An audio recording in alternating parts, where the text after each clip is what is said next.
The clatter of plates, the smoky scent of sizzling bacon, and the low murmur of late-night chatter filled the small roadside diner perched on the edge of town. This was the kind of place where truckers paused for a quick coffee, families stretched their legs on long drives, and locals sought a brief escape from the sameness of their lives. But tonight would be different. Emily, a young waitress with weary eyes that seemed far older than her 23 years, wiped down the counter yet again. Weeks of double shifts had left her exhausted, her shoulders aching under the invisible weight of her family's struggles. Her father's mounting medical bills and her little brother's overdue tuition were like chains she couldn't shake.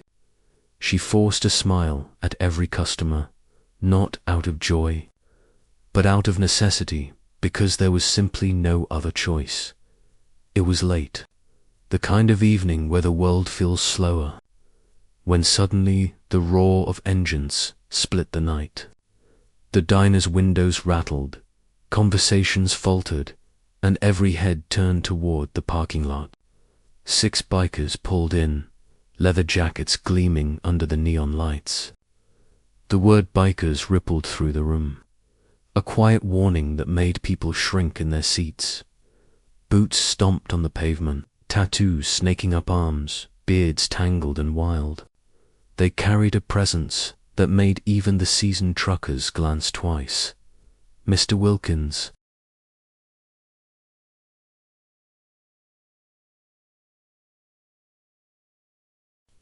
Sharp and heavy with warning.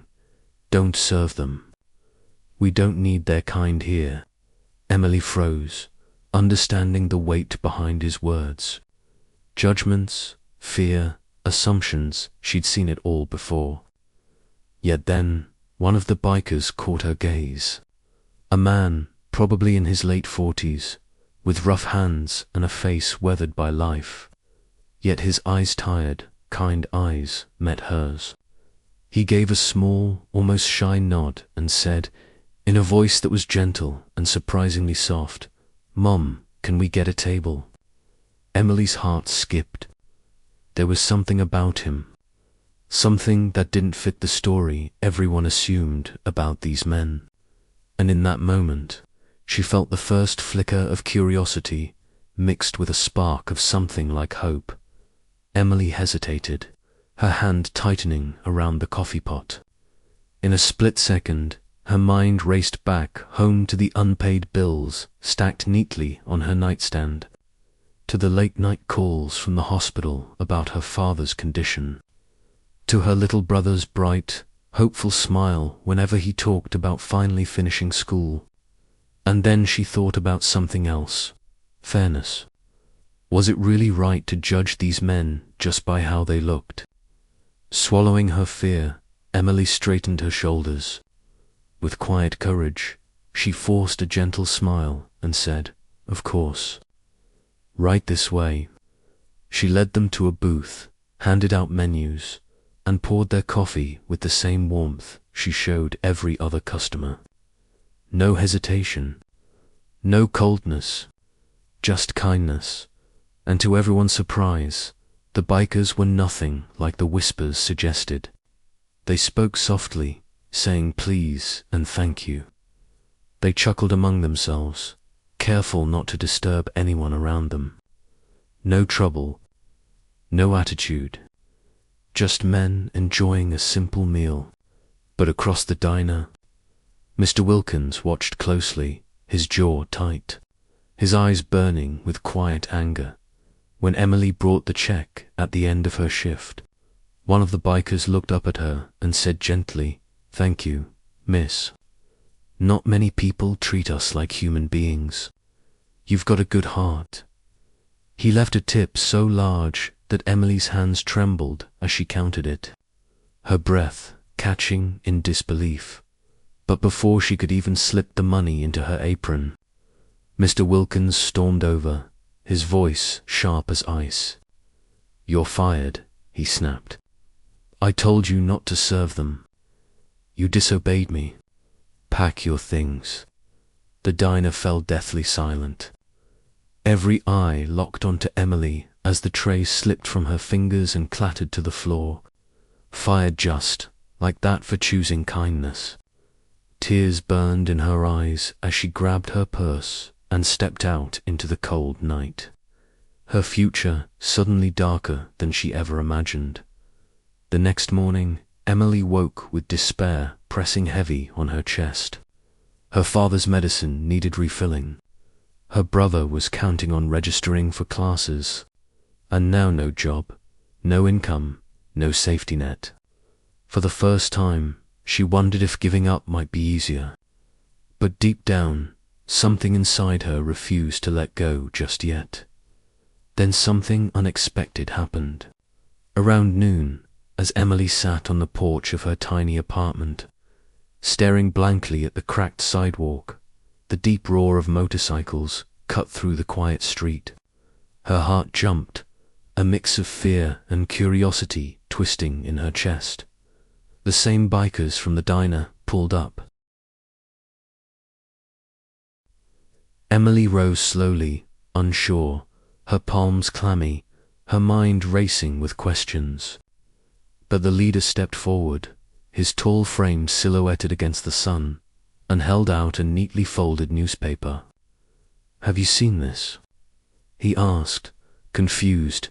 Emily unfolded the paper. And there it was, a photo of her from the night before, secretly snapped by a customer. Her tired smile, the kindness in her eyes as she served the bikers. It had gone viral. The headline screamed, "Waitress fired for serving bikers, sparks community uproar." Emily blinked. She had no idea anyone had noticed, let alone shared her story with thousands online. The article detailed everything: the fear, the prejudice, the courage she'd shown. Comments poured in like a river, people outraged that someone could be punished for something as simple as human decency. The biker leader crouched slightly to meet her gaze. His voice was soft, almost reverent. "We don't usually get treated with respect," he said. "But you did, and now the world knows. You gave us dignity, Emily, and we're here to return the favor." One by one, the bikers pulled money and pressed a thick envelope into her hands. "For your dad's medicine, for your brother's school, whatever you need," he said. Emily's eyes filled with tears, her hands trembling as she held the gift. She could barely speak, but the surprises didn't stop there. By that afternoon, strangers began appearing on her porch. Neighbors she barely knew, former customers from the diner, even people from towns over. Some brought food, others offered jobs, some just came to stand by her, to say, "We see you, and we care."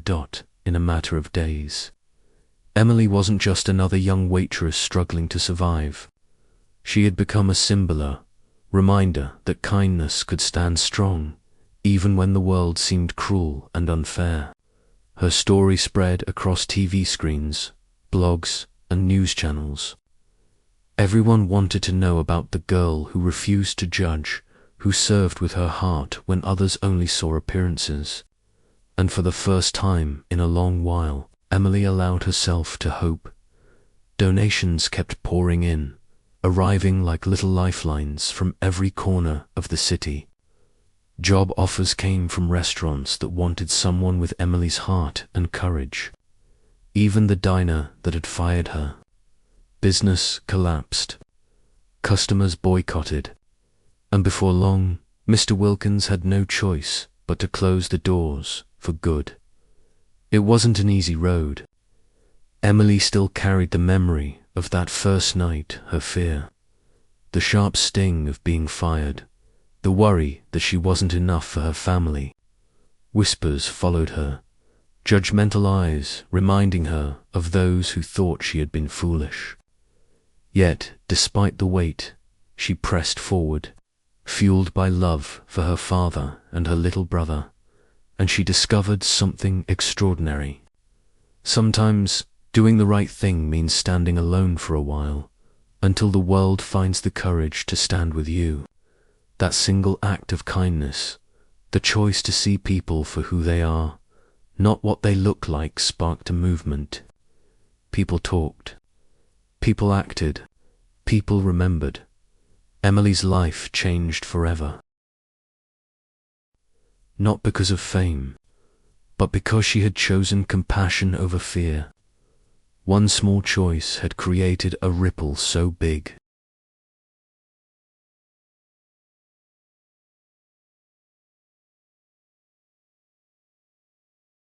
Or dismissed because of appearances. Remember the bikers who reminded us that dignity is earned by respect, not fear. And remember this: kindness, even in the smallest form, is never wasted. It can change lives. It can change the world.